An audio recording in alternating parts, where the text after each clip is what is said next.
What is up, everybody? Welcome back to another edition of the Everything College Basketball Podcast, episode 220. Wow. That doesn't even seem real to say 220 episodes deep. I'm, of course, your host, Josh Burton, and joining me again on this fine Thursday afternoon, and I do mean fine. It is finally nice in the state of Indiana right now. We've got like 60-degree weather, no more snow. No more rain for now. It is a nice Thursday. Joining me are my teammates, Michael DeRosa, Coach Scott Para. I don't know how it is. DeRosa, you're in Indiana, so I think you're probably getting some of this weather too. But, Coach, hopefully Houston is feeling much more springy today. Beautiful day in Houston, Texas this morning. My walk was great, 60 degrees, little sweatshirt on. I actually went this afternoon. I spoke to a high school team.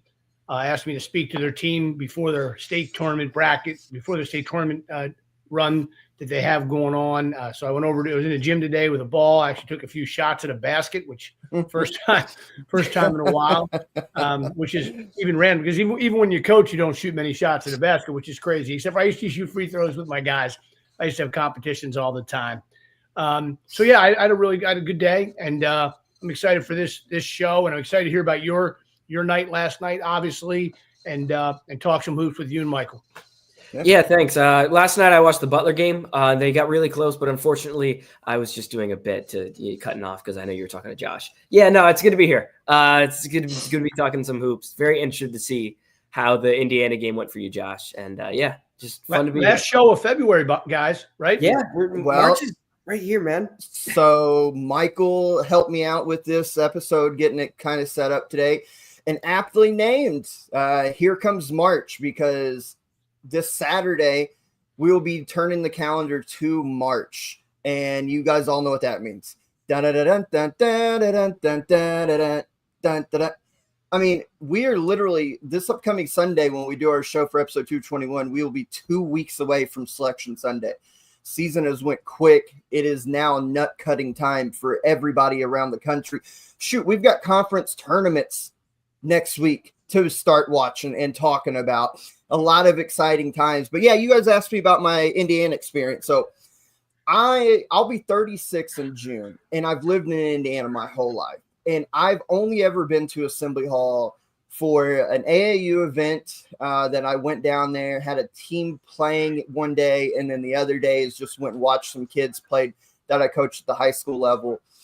And I've been down there for 2 Hoosier Hysterias, but I've never been to a game. For whatever reason, never been to IU for a game. Got the opportunity last night. This really cool dude I know kind of hooked me up within like 5 minutes. We got to go see our guy Mike Rhodes. Penn State came to town. And I took our good friend Johnny. He's in the chat. One of my best friends. Been a supporter of ECB. Does a lot of behind the scenes work. Everybody knows who he is by now. That's been following us for a long time. And we sat 2 rows behind the Penn State bench. The atmosphere was everything that you've seen on TV about Assembly Hall. And keep in mind, this wasn't completely sold out. Like the upper bowl, there may have been like 4 or 5 people, like stragglers, but the whole lower bowl was filled with students and fans. Where we were at was tight. I mean, it was tight. Like me and Johnny were kind of sitting on each other for a long time. The atmosphere was insane. Like Indiana fans, Assembly Hall gets loud. The loudest it got all night was there late in the game where Trey Galloway hit back-to-back threes to give Indiana a little bit of cushion. They went, I think it was up 7 or 8, and that place came unglued. So loud, it lived up to the hype, and it makes you want more. Like it makes you wish that, like, if it was loud for Penn State, imagine what it was like last Sunday for the Purdue game, or imagine like Michigan State or whoever. It's a big-time environment. I was able to check that off my bucket list. Indiana gets a much-needed win. Maybe they found some stuff. They've shortened the rotation a little bit. Malik Renew being out really hurt them. I came away impressed by Penn State. The way they defended really threw Indiana off, the way they defended ball screens, and it wasn't quite a hard hedge, but it wasn't a trap either.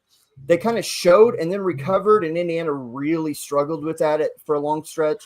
But I walked away impressed with the Conan Niederhauser kid.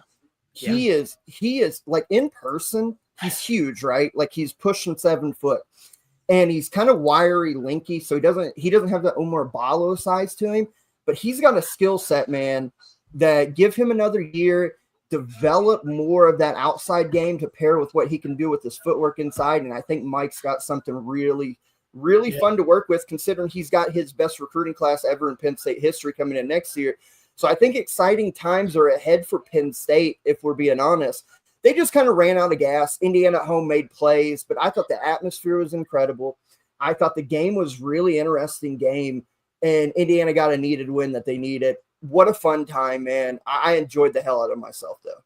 Yeah, first of all, I'm glad. I'm glad that you could check that off the bucket list. And, you know, not it's easy when there's somebody that I know that well. Those, you know, I was happy to do that for many people when I was the head coach for, you know, I remember our game in Memphis last year when we beat Memphis at Memphis, and I had some friends that had never been, you know, to a game at Memphis who lived in Memphis, and, you know, fortunately they saw us win, so that was actually made it even better.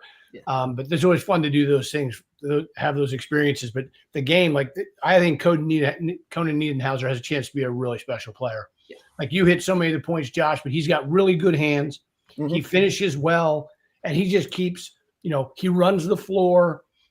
He's going to be a problem next year. He is a really good player, and Mike can really build around him next year. His length too, the way he changes shots around the rim, he needs to work, I think, a little bit of more timing, positioning wise, because I think he tends to foul too much. That's been one of his problems.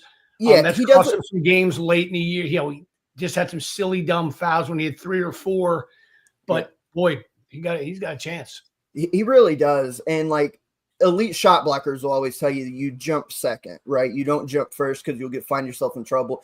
I thought there was times when he got maybe a little tired, he started to fall for head fakes, but he set Oumar Ballo up. Michael. He set Oumar Ballo up. He took a 3 in the first half, and his form stays the same. It doesn't change. So he takes a 3, misses it. Second half, the same situation. They reverse it to him at the top of the key. Same shot form, goes up, and Ballo baits hard on it. He blows by him with the quick lateral footwork, gets to the rim. This kid's nice, man. Like, he's nice. Yeah, and this is I've definitely tweeted. I don't know if I've mentioned him on the show, but I've definitely tweeted about him. Yeah, I've watched him play. He's really impressive. And not many times do guys start at low major schools, big specifically big. Like, guards, you can find a great guard anywhere, right? But big, starting from a low major, those guys usually in their first step up to high major hoops usually don't do very well. Like, we've seen Tennessee take on some guys. Those guys haven't played particularly well. Igor Milicic, but he started at UVA, so I think it's a little different there. And like, he found his footing at Charlotte, that he comes back and gets going. Guys, and he's pretty perimeter. He likes to float. Exactly. And then, like, I can think back, like EJ Onosike, a couple other like low major bigs coming up. Like, those guys, they don't really translate very well. Conan Niederhauser has leveled up from his time at Northern Illinois. Like, I mean, there's so much more to it than just stats, but like, stats will tell the picture. Going from the MAC averaging 7.3 and 4.4 to the Big Ten averaging 13 and 6. Yeah. That says a lot about the kid. So full credit to Coach Rhodes and staff for identifying talent. Because again, low major to high major bigs, that is hard to find, let alone someone who is not just putting up the same numbers, but substantially better in a better league. I think that says a lot about really everybody involved. And Josh, with Penn State's team, I think you really see how much they miss Puff Johnson. Oh my God, yeah. Because they logged too many minutes. They missed that versatile length, offensively and defensively. That's just been a big bad loss for him. They miss Puff, and they miss another shooter like Freddie DeLeon. Getting to watch him in person, having covered him, he barely played at Tennessee, but we knew the talent. We've seen him at Penn State this year, and dude, watching him run baseline to baseline when they're setting those like baseline staggers or whatever it is, he gets his feet set so quick in the corner. He made one that cut the lead to 3 in front of you, right in front of. So that's what I was about to say. And he got his feet set. Like, the ball is on the right wing here, waiting on him to come off this baseline stagger. He hits that. He hits the screen, catches, gets his body set, boom. And Johnny looked at me and said, "Man, that's short," because it didn't look like he had full extension. Didn't touch rim. And he's a player, and we've known Freddie DeLeon has talent. I think another year we could really see the best Freddie DeLeon. And the other last couple things I want to say is we got an F. Ace Baldwin chant by the student section. I got it on video.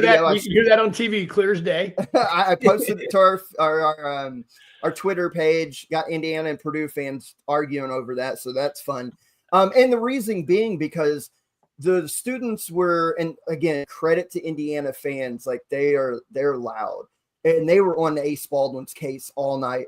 And he started chirping back, and then he started making some plays. And Johnny looked at me, he's like, why are they doing this? Because every time they get on him, he hits a shot or makes a play at the rim. But they were chirping at each other. We got an F. Ace Baldwin chant. And just the last thing again, man, like you can see, it was really cool being that close. And I've been that close, covering games at media and on the baseline and press row on the floor at the OVC title game. But hearing, what's his name? Brent Smith, the assistant coach. Brent Scott. Thank you. Brent Scott. Just talking to the players as they're either about to come on the game or after they subbed out and be like, see that right there? Go, basically go bust their ass is what he was telling some of them. Like, hey, watch for this. Go get them. Like, great insight. Like, I love that stuff so much. So Penn State, I think, has got a lot to build on moving forward with their class coming in and some of these guys we just talked about. And you got to give Indiana credit. Like, Assembly Hall is special. You feel it when you walk in, and that crowd lived up to a hype for a game against Penn State. I can't wait to eventually hopefully be back for a big time game like a Purdue or Michigan State. But a really fun experience. I know we talked first 11 minutes on this, but really fun experience. Coach, I appreciate the hookup there. That was really cool. Happy to. Yep, glad. And I know Mick Cronin real well. So if UCLA comes in there next year, maybe you can see UCLA, Indiana. Hey man, look, that's the beauty of only being like 45 minutes away. I could just right there. We got a couple other pieces of news to talk about. It's not as fun, kind of random, especially with only a couple of weeks left in the season. Utah earlier this last week let go of Craig Smith from the program. Obviously, Utah not having the year that they would probably hope to have, but they're also got to keep in mind too that they're playing in the Big 12, and Utah's 15-13, so they're above 500, 7-10 in the league play. I understand that, coming but off wins against Kansas and Kansas State. I know, and the league is really tough. I just want to get your guys' thoughts on that because that's a weird timing fire. Michael, you can go first before I have my 2 cents. The timing is just so weird. Like you get wins going, and Utah, compared to the rest of the Big 12, Utah's not going to be a particularly easy place to win, right? Like you're in the same league as Houston, you're in the same league as Kansas, you're in the same league as Arizona. Like Utah, BYU is spending God knows how much money on basketball. Utah's not going to be an easy place to win. And I don't know, it just the timing was so weird for a team that's like, they're a solid team. Last year, you could argue the roster had a little bit more talent and just underperformed. Like Davon Smith was there, Brendan Carlson was getting some NBA minutes. So like, I guess from that perspective, if you're like last year was the year and they didn't do anything, and then this year, I guess they're not an NCAA tournament team. But the timing was so weird firing him mid-season, especially when you're like getting some momentum going. And then, Josh Eilert is the interim coach for a second Big 12 school in 2 years, which is just also just random. But I thought the timing was weird. I don't understand it. Michael, you brought something up real quick. I wonder if they feel pressure from in-state, because if you look at the state of Utah Division I right now, Utah Valley's 20-7 and projected to go to the NCAA tournament from their league. You look at Utah State, we know how good they are.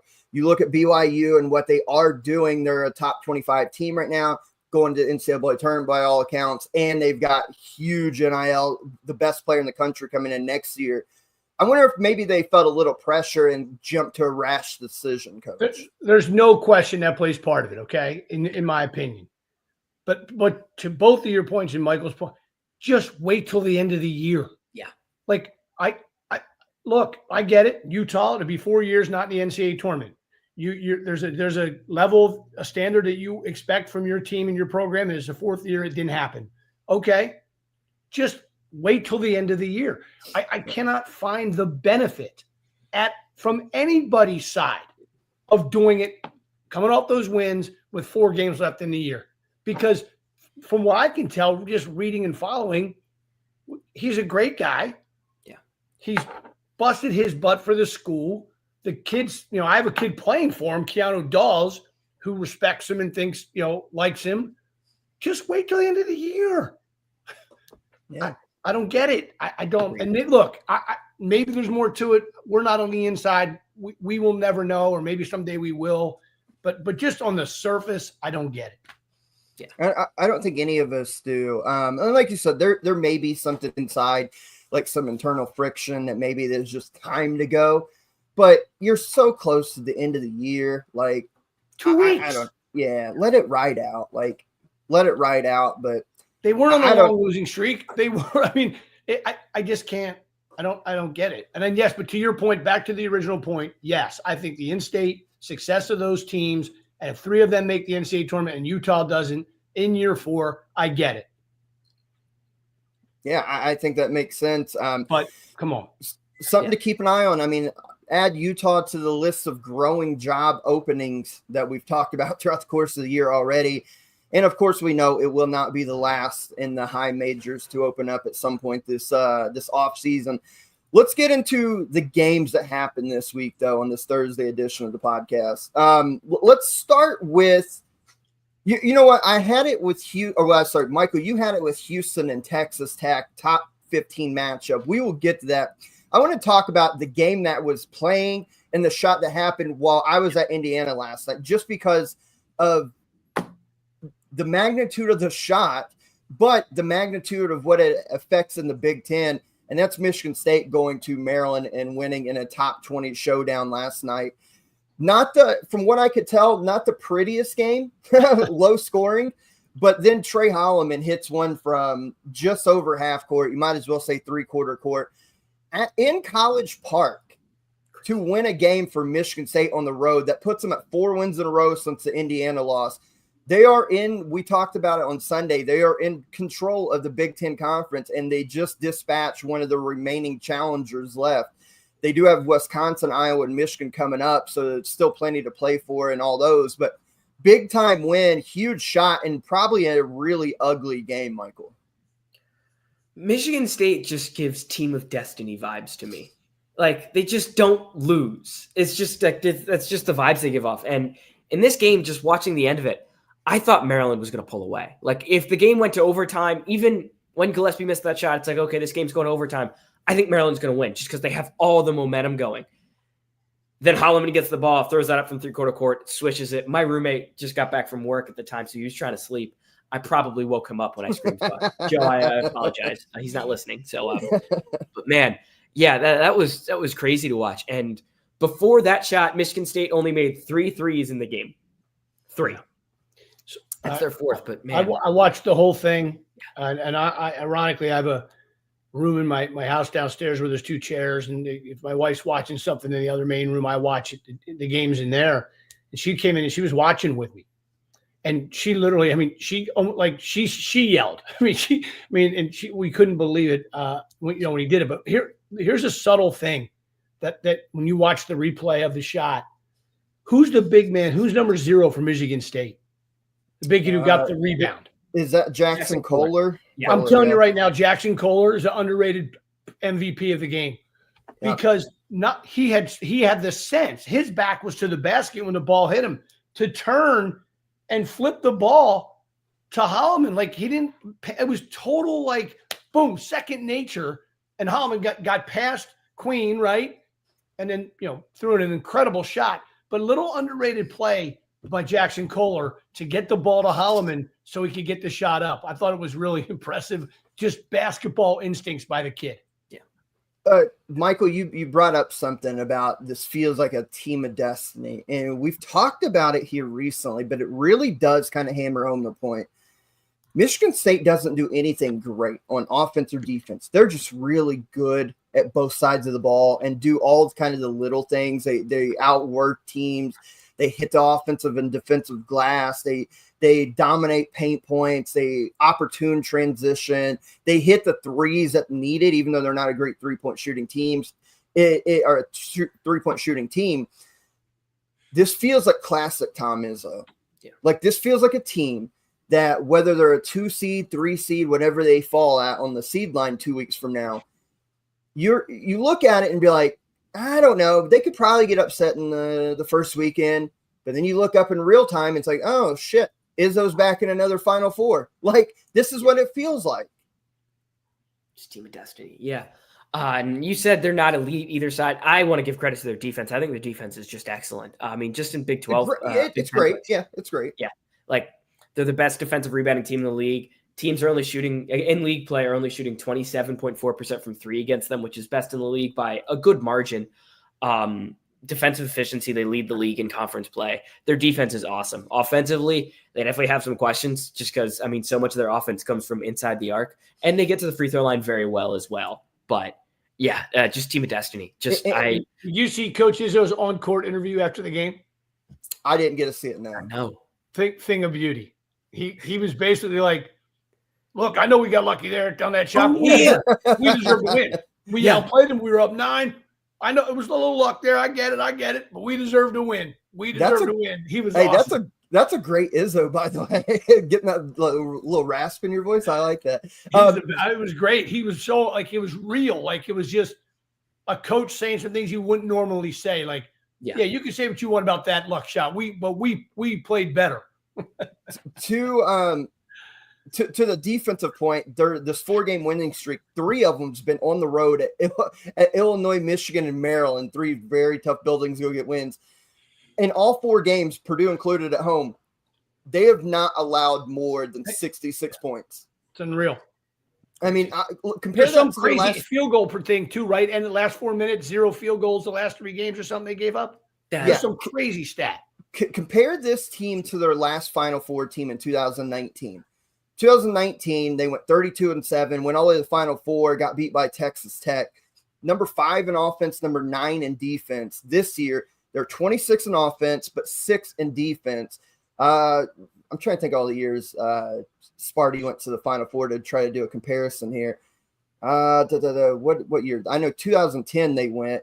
They were 27th in defense, so can't really compare. But the point being, these Izzo teams, great on the backboard, and play really good defense. That's the recipe, and they're older, and they make Final Fours. So we'll see if Michigan State's kind of on that path to get back to another Final Four for, as Peyton dubbed him a long time ago on this podcast, Mr. March Tom Izzo. So this is the time of month and the time of year where he really gets cooking. He's got a good team right now.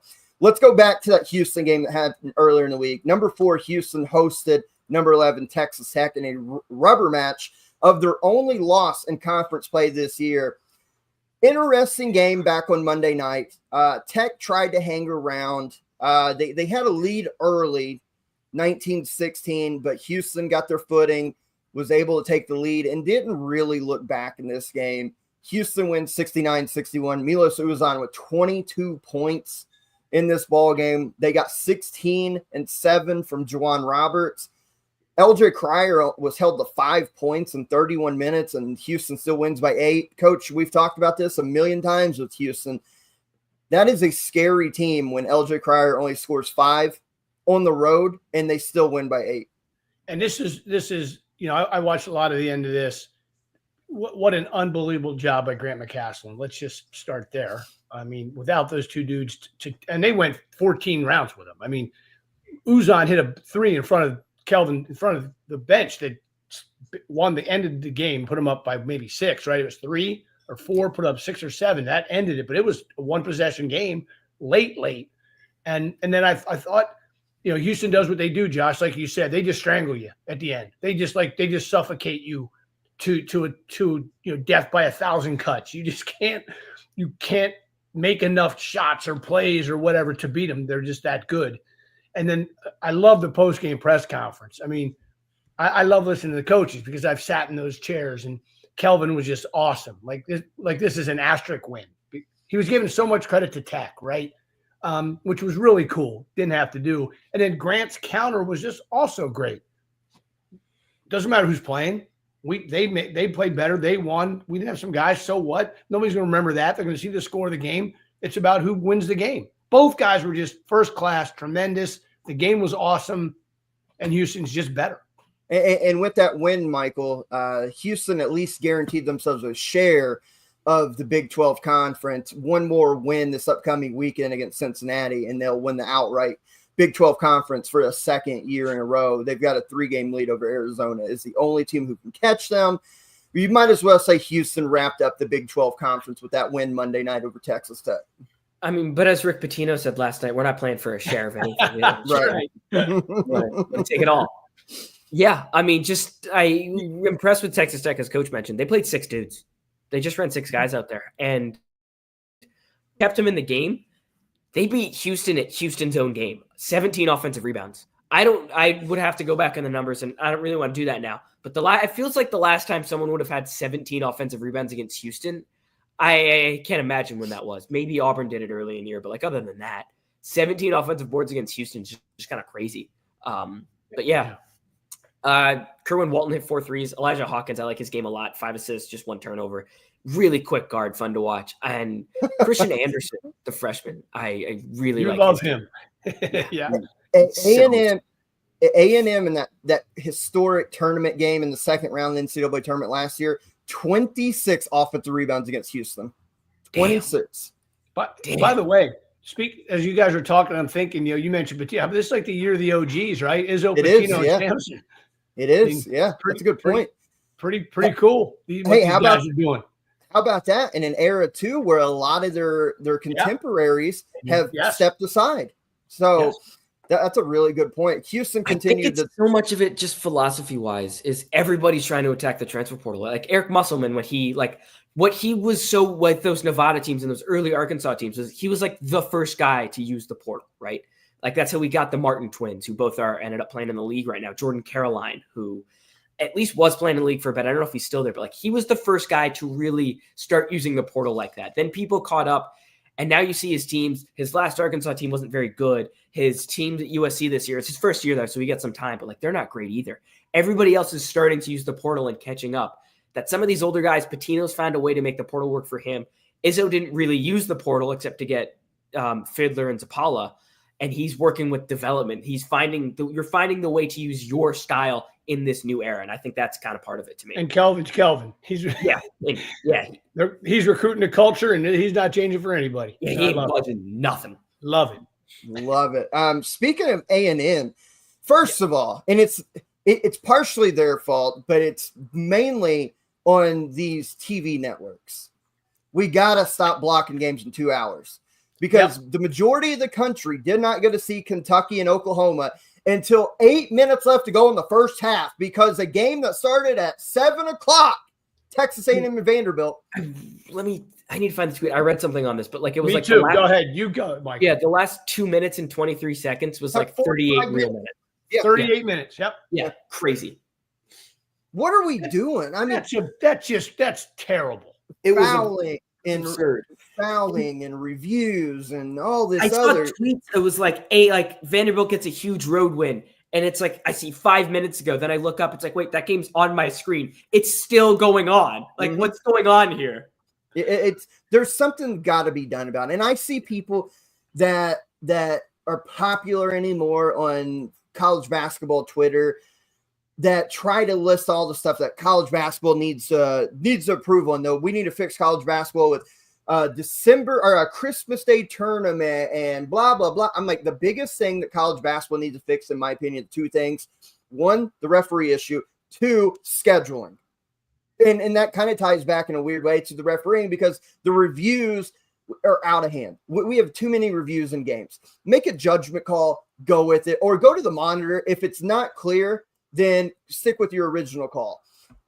Games are lasting way too long, especially in the SEC. Like that was ridiculous. But nonetheless, the whole point of this is to say Vanderbilt, who needed a big win to kind of solidify their NCAA tournament bid, goes to College Station, plays against one of the best offensive rebounding teams in the country, an experienced physical team, and they walk away with a win 86-84 to move the Commodores to 19-9, 7-8 in the SEC, and should be firmly in the NCAA tournament as of now. Tyler Nickel, the Virginia Tech transfer, 21 points, 7 of 10 from 3.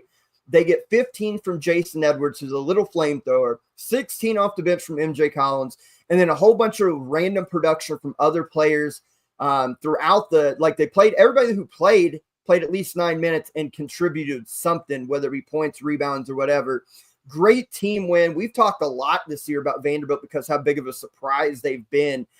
This team, if you remember, was it just last Sunday on episode 219, we were talking about our who could be a surprise run team in the NCAA tournament. My pick was Vandy.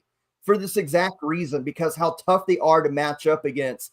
They will be a nightmare in the FCC tournament for teams, and they will be a nightmare for teams who have not faced them yet and played this style in the NCAA tournament. They will be a nightmare to go against. This Vandy team's really good, Coach. He's done a phenomenal job. What a great job of turning that program around. And, obviously I didn't get to see much of that game or any of that game. I saw a couple highlights and then read what Michael read about the end of it. But yeah, let's not focus on that. Focus on the Vanderbilt win, because that's what they deserve. They deserve their credit for going into a tough place, beating a really good team on the road in that league, and continuing to peak here at the end of February. Credit to Vandy and what they did. 17 assists for Vandy on 24 made buckets. That's who they are. Yeah. They got to the line 36. Jesus. Yeah. The amount of free throws in that game. We don't need to talk about that. But the way they moved the ball was excellent. Tyler Nichols, 7 threes. He looked really excellent in this game. And yeah, Josh mentioned it. Vandy's a team that can really go far in the tournament. The one qualm I have with them is their 3-point defense has been really bad all season. That you can't let teams consistently hit shots. And A&M, that's not their strength. So it's why it kind of works in this matchup. But like Saturday, they play Missouri. That's a Missouri team that can really shoot. If you let Missouri get going from the outside, they're going to beat you bad. In conference play, teams are shooting 39.6% from 3 against Vanderbilt. Wow. That can't happen in the NCAA tournament setting. It just can't. But everything else they do, they're a really fun team to watch. Their offense is fun. The way they space the floor. Hogarth driving in. Freshman Tyler Tanner, I feel like you definitely put me on him, Josh. I really like his game. He's a little pit bull. Dude, they're great defensively. He is really good defensively. I'm on Bart Torvik here, trying to pull up what Vandy, their tournament cast is here, where he would have them seated according to their projections here. I'm trying to pull them up real quick, but and I've got a point on that. So they're projected a 9 seed average right now. So imagine they are a 9. Like, name an 8 right now. Like, them and Gonzaga in the first round, because I think that's about where Gonzaga would fall. Or them and UConn. You're telling me Vandy? What would BYU be? Like an 8, I think, is the last projection I see. How about BYU Vanderbilt? Yeah. So that's what I'm saying. And like, Vandy could win a game, and then you put them against a 1 seed, and God knows what happens. They get hot from 3. That style spreads you out. Like, this is for the casual basketball fans who only tune into the hype, like the big name teams or the really good teams. You're missing out on a really fun Vanderbilt team. That's a really fun Vanderbilt team. That's a big win that they got last night down there in College Station. Let's talk about some other games that happened. A big upset. Like, what the hell happened to Iowa State? What happened? They came in our ECB poll this week, ranked number 9. Maybe they'd started to figure it out. We talked about gave them a lot of credit for how hard they fought shorthanded at Houston last week, but you can't excuse this loss. They played a really bad Oklahoma State team, and I know it's on the road, but Oklahoma State's awful, and they lose 74-68. That is a seed line loss. If they were projected a 2, that's the type of loss that drops you to a 3 seed in a hurry, DeRosa. That is not a good loss. Yeah, 100%. I mean, just such a – I don't know. Iowa State was a team I really liked early in the season. And sure, Curtis Jones seemingly wasn't 100%, and you were without the other guard. Taman Lipsey played the third. Oh, my God. Why can't I Keshawn Gilbert. Keshawn Gilbert. Thank you very much. Goodness. Yeah, that's college basketball podcaster can't name one of his favorite. Hey, that's cool. That's something you expect from me, not from you. But no, they gave up 25 and 6 to Abu Usman. Abu Usman's a fine player, but I didn't expect them to get dominated on the interior by him just at all. And Usman at 3 threes too, so full credit. And Iowa State just couldn't really throw a rock into the ocean. Yeah, I mean, lately they've been really inconsistent. I think as soon as I kind of put all my chips in on them, and it was like, man, this Iowa State team is going to be really, really good. They're going to be a problem. The loss to Houston, you can excuse that, but they dropped a dud against Kansas, the complete dud they dropped against Kansas State following the Arizona loss. And then they win a couple games straight, games they should win. And then the Houston loss, we're like, oh my God, they performed admirably. They're going to come out. They're still going to look good to end the year. Dud against Oklahoma State. Now you got to get revenge for that Arizona game. Play a BYU team that we just mentioned is on fire. Then you got to go to Kansas State, beat a team that beat you by 20 in your own gym. They got to make a statement and fast, because this thing is coming down the wrong way as we're hitting March. And you usually want to be hot in March, not cold. Coach, we just talked about that's a type that loses you a seed line. We're looking on Bart Torvik's tournament cast right now. Their average seed now projected is a 4. And you look at their ranking percentage of how, like the percentage that they would be as of today to get out of each round. You know, when I looked at this the other day, because I was going through a bunch of these teams kind of playing around with this, to get out of the Sweet 16 was above 50%. They were up towards like the 60% range. Now they're down to 48.2. They've dropped a whole seed line. That's how much a bad loss like this affects you. And to what Michael said, it's like they don't look right. All the stuff we loved about them a month ago, they don't look like they find offense very easy anymore. The defense is still solid, but it looks like they're obviously shaken right now. And they could screw around and not even get a top 4 bye in the Big 12 tournament. Yeah, it's kind of alarming. But maybe the injuries knocked off their rhythm. Got them. Now they've lost a little confidence. It's hard to say. There's different things that occur, and this is you don't want to be hitting this kind of stride at the end of February. And look, TJ's a really good coach, and I think we all have some part of us believe that they can get this turned around. But usually, you play like this down the stretch, it's tough to turn it back to where you were. But we'll see. They have a good team.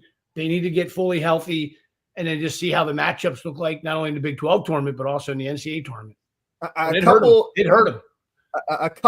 Let's do a couple bubble update games here. We talked earlier about Vanderbilt and a big win. We talked about Indiana getting their big win to kind of bolster their resume as well. Georgia on the bubble, on the outside looking in, and a lot of projections, gets a massive win against Florida, a top 5 ranked Florida team at home, 88-83 in a game which they led by 26 points. Florida not only stormed back, they tucked the lead with a minute to go, and then Georgia comes down, hits a big 3, goes back ahead, and then doesn't look back and pulls away for a 5-point victory. Bubblicious teams, it doesn't matter how it's done. It doesn't matter if you blow a lead. You just got to win games. And that is a massive quad 1A victory for Georgia. That could be the difference in 2 weeks, that if they make this into NCAA tournament, they can point back to this Florida game that happened the other night as a kind of turning point milestone mark as why they're in the field of 68. Big win for Georgia. Want to get your guys' opinion real quick before we talk about some of these other bubble teams before we move on. I think it's interesting. I think the SEC has its own bubble within the bubble. Oh, my God, yeah. In other words, Arkansas, Georgia, and Texas, yep. Are they all getting in? Are 2 of them getting in? No. Look, we could talk about Texas if you want, but they're out. There's no way they're Doesn't Texas play Georgia Saturday night? They're not out. They do, and it's a very bubblicious game on Saturday night. There's an SEC bubble happening. Yeah. Like, unless they all get in, all 14 of them or whatever. I don't see that happening. I think 2 of the 3, and as of right now, if it was to happen, Michael, it's got to be Georgia and Arkansas. Arkansas streaking. They just beat Texas in overtime last night. Texas lost 5 or 6 or something. And Texas doesn't have a great – I mean, Kentucky, I think, is their best win on the year so far. Yeah, and the Texas team, I don't know. I just haven't really been able to trust them, and we're starting to see why.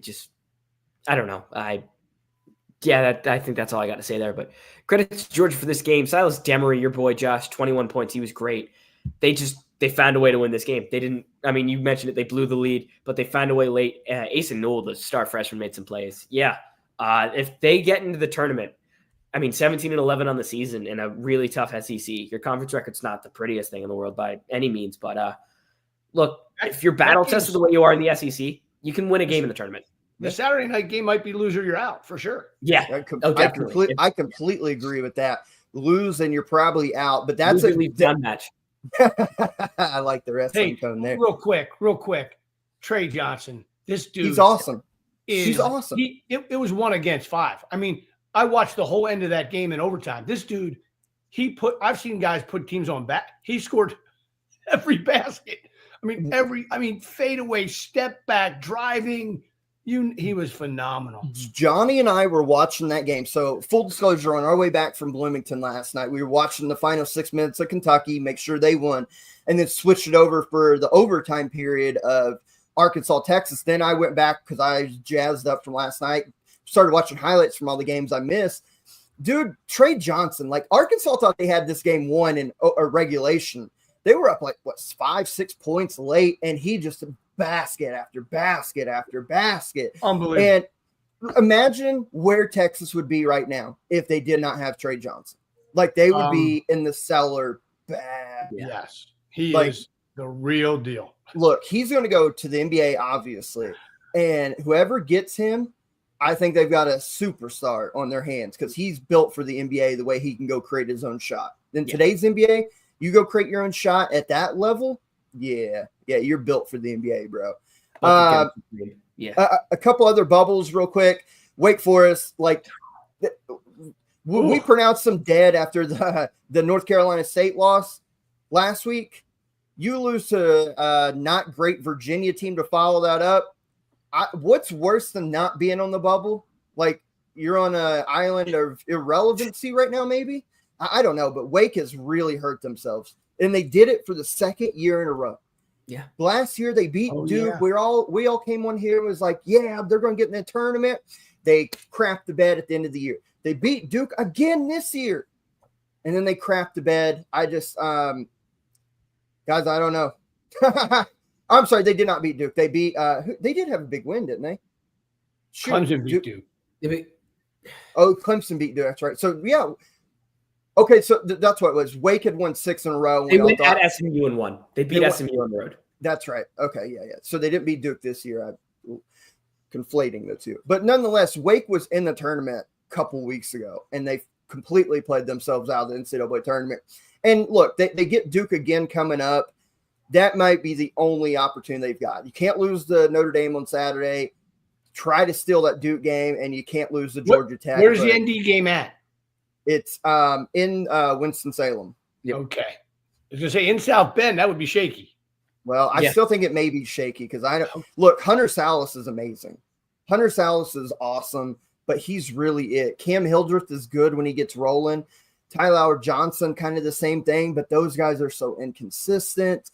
Efton Reed has not, he's been so up and down. If Hunter Salas doesn't pull a Trey Johnson and carry them across the finish line, Wake is not beating anybody. They need Hunter Salas to get 25 a night, and he's just, I don't know. Wake's not an NCAA tournament team. They've absolutely killed themselves. Agreed. Anything before we move on, look ahead to the big games this weekend because we do have a lot of bubble-licious game, top 25, top 10 games. Anything from this early part of the week that you guys want to mention before we move on? I'm good. Yeah, same here. Actually, Boise State has looked really good lately. I guess I could have saved that for a my boy. They're coming on. That's why those were my guys. They looked. I watched a good amount of their game against Utah State last night. The way they just got to the free throw line at will. They just, dominated the interior of that game. They're hitting another gear. They found a guard. God, I forget the kid's name. Oh my goodness, he's just. I think Carmichael's his last name. If I'm talking about the right guy, but they found him. He's looked good, and their team's gotten better as a result. So they look good. Yeah, Pearson Carmichael. He's a freshman, 6'7" freshman. Yeah. So, Boise's another one of those teams. If they somehow could get into the NCAA tournament, you put them at a 9 seed, 10 seed, whatever they may fall. You just never know anymore in these type of matchups. That's why the tournament's always so fun. Let's look ahead to this week because we are now down to 2 weeks of the regular season left across major college basketball. We do have the ASUN tournament beginning this upcoming. I think it starts on Sunday. We will look ahead to that when we get to episode 221 on Sunday. We have other conference tournaments starting next week. But for the rest of college basketball across the high majors and mid majors, we've got 2 weeks left, 2 weekends left. This weekend and then next week when we'll end the regular season before they turn their attention to conference tournament. So every game, nitty-gritty type that we talked about on Sunday. Let's start in the SEC and a matchup of top 10 foes, rivals in this game on Saturday. You have number 5 Alabama going down to number 6 Tennessee. Rivalry game. SEC, not so much for Alabama, but for Tennessee, who is fighting to keep a spot or try to get a spot in the top 4 of the league. This should be an entertaining game. You've got Alabama, who absolutely steamrolled Mississippi State earlier in the week, beat them by 30, had them just absolutely whooped before Mississippi State could even throw a punch back, it felt like. We know how good Alabama's offense is. When they decide to play defense, they're damn near impossible to beat. Tennessee, defense first. They need Chaz Lanier. They need Zakai Ziegler to carry them, or that offense can really sputter out. Should be a highly entertaining game in Knoxville on Saturday, Coach. Give me your feelings on how you think this shakes out. You know, Bama has been somebody who I've liked and have thought is a legit Final Four / possible national championship contender. Tennessee is tough with those their defense and their guards. They're at home. I feel like every time I pick Alabama, though, in these games they haven't come through. So I'm going to take Tennessee at home. I can't trust Bama. I don't know. Tennessee's tough at home, and the teams are different styles, obviously. But I'll take the Vols. Yeah, styles make fights, and I am worried that just the way Kentucky runs offense is somewhat similar to Alabama, and that spaced out style, that sort of stuff that maybe Alabama can get them here. And just the way Kentucky's the only team that's really consistently been able to hit threes on Tennessee. They've not played Alabama yet. Alabama's another team that can do that, but I don't think Alabama has the same shooting pop that Kentucky does. Alabama wants to run that same offense, but they're a good shooting team where Kentucky's a great shooting team. So I am going to go with the Vols, but again, not very confident in this game. Me neither. Here's what I'll say to that point, Michael. Alabama is a streaky shooting team. We've seen it. That's why their percentages are down despite them taking a high volume of three-point attempts. We saw it in Auburn a couple of weeks ago when they played them. They started 0 of 9, 0 of 10 or something like that, 1 of 11, whatever the case may be, found themselves in a hole because Auburn was able to protect the rim. Tennessee is great at pinching off middle drives. I would expect them to force Alabama to play perimeter basketball and pinch off as much as the middle drives as Alabama wants to try to do. If Alabama comes out and starts 0 of 8 or 1 of 9 to begin this game, and as long as Tennessee doesn't turn the ball over and can find some shots to fall themselves, I think this has got not only Lanier and Ziegler, this has got to be a game for Igor Milicic to step out because Alabama's bigs can really get out there and guard. But if he gets a matchup where he's got Big Cliff on him, that's a matchup he could take advantage out with the way he gets his feet set for a big dude and shoots. I think Igor needs a big performance in this one.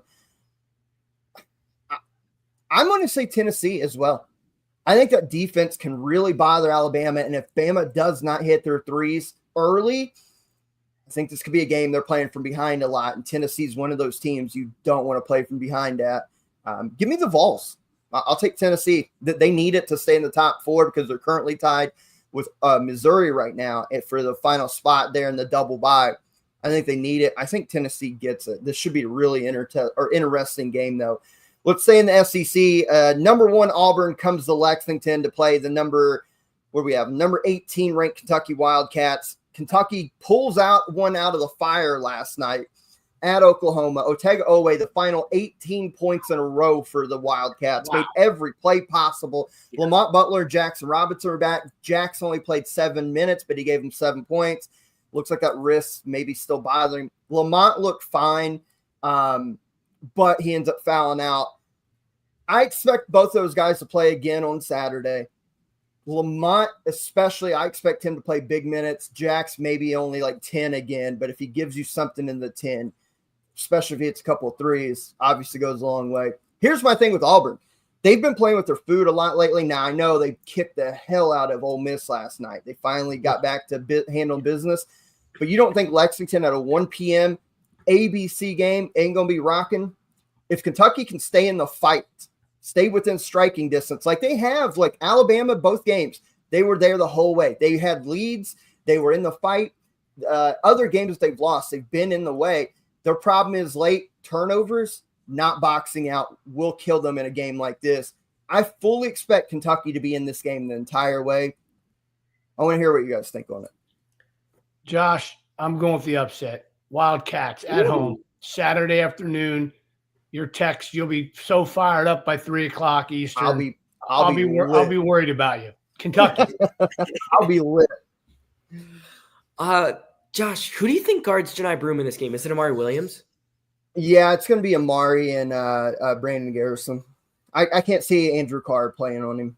That was my first thought. It's like you can't put Carr. I'm assuming you'd put Carr on Dylan Cardwell and just hope. Cardwell doesn't kill you on the glass, which is possible. But yeah. I don't hate Kentucky's side from a matchup angle and just how Auburn generally tries to run teams off the three-point line. I think it's going to be an interesting matchup. Two teams play pretty different styles. Those like weird flex, like spaced out flex cuts that Auburn runs. I want to see if Kentucky tries to defend that because Kentucky's defense this year is particularly inside the arc is not great. And that's, I think, where Auburn can really exploit them. I am going to take Auburn in this game because I expect you also to take Kentucky, Josh. So I will take Auburn to be different. And I do think Auburn wins this game, not particularly confidently, but I just think Auburn's really going to win the battle on the inside. I think they're the much better team there that Kentucky will have to hit 12, 14 threes to win this game. And can they do that? Absolutely. But I am not going to pick them to do it. But it wouldn't like stun me if it happens. Look, I got a feeling we may see a patented Kobe Bryant type performance. If I'm Kentucky, I'm trying to get in Chad Baker-Mazara's head and make him do something rash and stupid and get a technical or whatever. Just talk all sorts of shit to him. And Kentucky's defense, we know, has not been great this year, but to their credit. If that's the strategy, I might change my pick. On their defense. If that's the only way we can win. No, I'm not saying that's the only way. I'm just saying I'd be like, hey, maybe try to get inside his head a little bit. But no, on Kentucky's defense, we know it's not been great. But 3 weeks ago, they coming off that Ole Miss game, they were ranked as low or as high, however you want to look at that, as like 104 in a defensive efficiency. They've got that down to 61st now. So there has been an improvement on the defensive end. They just got to stay locked in for 40 minutes against a team like Auburn. It should be interesting. I think they'll stay close throughout. A couple more I want to touch on just real quick. We've got Texas Tech on the road at Kansas. We know Kansas this year. We know how bad they have struggled. They have not looked like the Jayhawks that we've become accustomed to. Fell outside the top 25 in the AP and the ECB top 25 for the first time all year this week right here. Texas Tech, we just raved on them for the last couple weeks, basically. Kansas needs this. Their projected coach, a 6 seed right now. Now, a loss here, I don't think will affect them that much considering how good Tech is. But any more losses, you're looking at Kansas falling as low as maybe an 8 seed. Like, that's very unusual territory for Kansas. And could they really lose another game in Fog Allen? Yes, they could, especially to this team they're playing. And even though Grant is my guy, I'm going to take the Kansas at home in this one. I just think all this back to the chatter out of the top 25, 6 seed, all this Kansas is dead talk. I think they're going to respond and play well and beat Texas Tech. Yeah, I think for me, this really comes down to the status of Deron Williams and Chad McMillan. I think if Tech has both those guys, I think Tech wins this game. Ideally, you hope if they're playing, you hope they're at least pretty close to 100%. Obviously, like at this point, who really is 100%? Just because, it's such a grueling season. But I think if those two guys come back, you have the floor space that McMillan gives you with the kind of do-it-all of Deron Williams. I think he'd be a really tough cover for Williams in particular is a tough cover for Kansas. Yeah, if those two are back, which I'm assuming for this pick, not knowing anything, I'm going to take the Red Raiders. Look, Kansas's final 3 is brutal. Texas Tech, Houston, Arizona. You do get 2 of them at home, but that is a brutal way to end the regular season. Then. I'm with you, Coach. I'm going Kansas in this ball game. I think they absolutely need it. They will find a way, and their defense, to their credit, has been better the last 2. They've held Oklahoma State and Colorado to 64 points. Neither of those teams are very good, but it is a sign of moving forward. They put up 96 on Oklahoma State, who just beat Iowa State. So I'll go Kansas. They need to win. They better get it because I don't know if they're getting the next 2 if they don't get this one on Saturday. Just real quick. Top 25 matchup, A&M goes at Florida. Just give me a prediction, maybe if you have one thought on it real quick. Coach? Florida. Gators match them on the glass. Gators guards make plays. Gators. Completely agree. That would make 4 losses in a row for A&M, but Florida coming off of a upset loss on the road, I think they're back home pissed off. And A&M, we've talked about it with the style of play. struggled against Kentucky, struggled against Alabama. They're going to struggle again with this Florida 5-out explosive type offense. And I like the point about the offensive rebounds. I think Florida battles them on the glass. Gators big. I will say that. Gators big, 10+. Arizona, Iowa State, both teams jockeying for position. Arizona second in the Big 12 conference.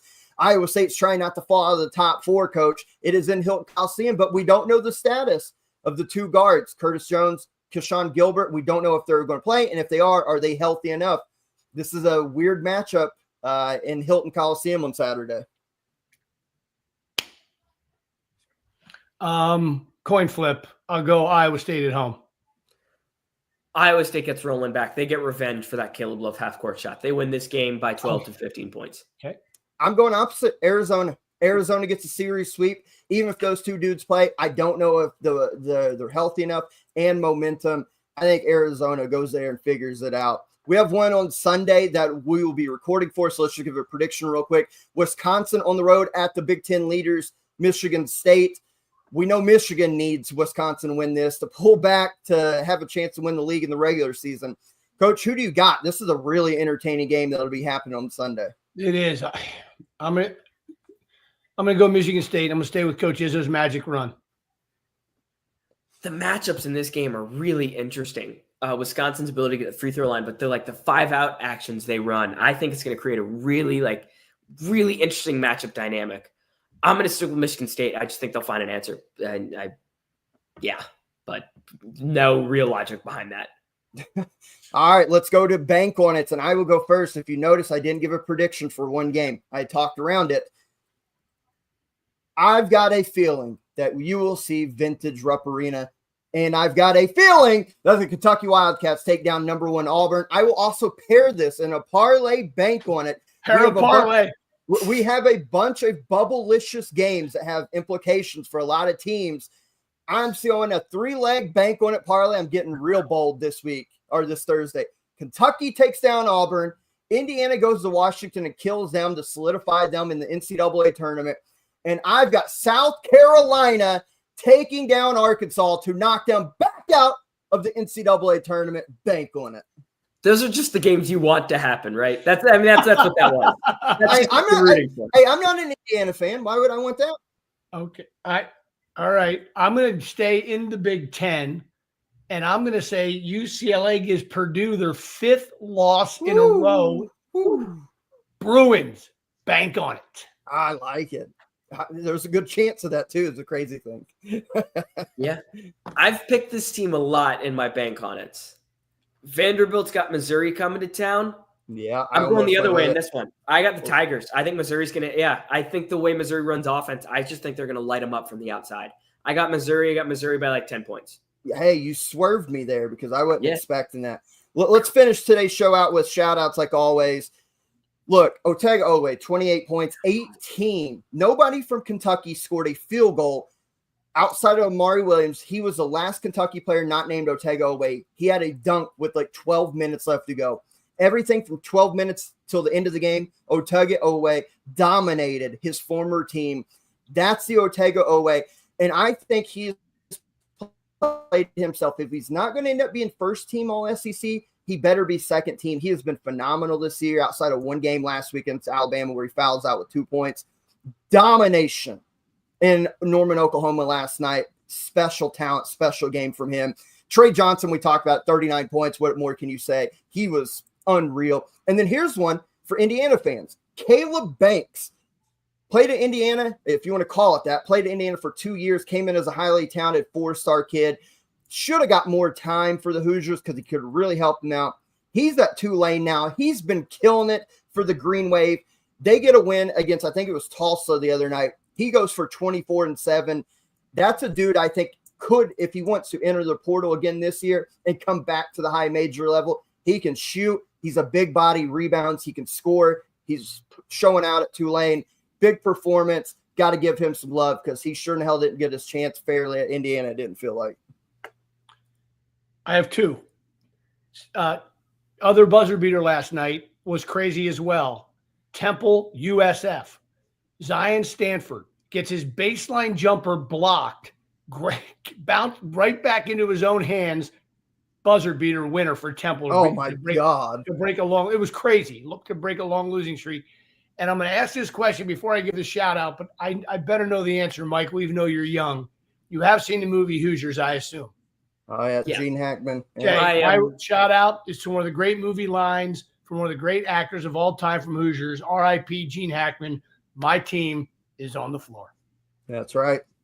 I love that. So movie. I went to Butler. When my old man, he came up when the COVID year for the NCAA tournament, Georgetown played in Hinkle Fieldhouse. So my dad came up. We went to that game together.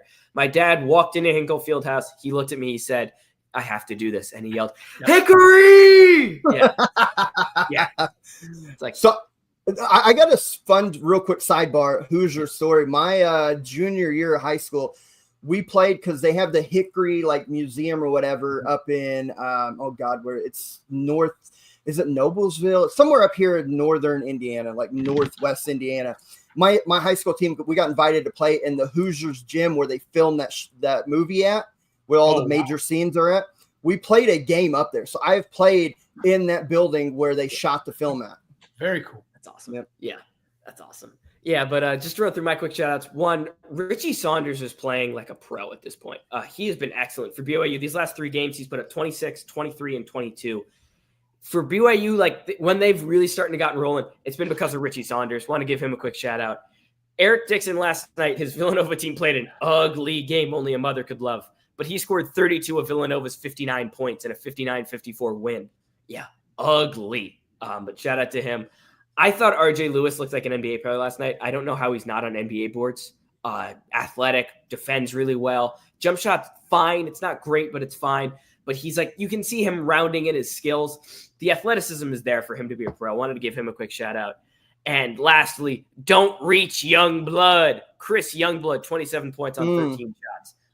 Missed the beginning of the season due to injury. He's come back. He's looked good and was awesome in that Mississippi State game. Alabama, 22 made threes, coach, in that game against Mississippi State. 22 made threes. You're not losing when you do that. You're not. But we're not losing. There's my coaching tip of the show.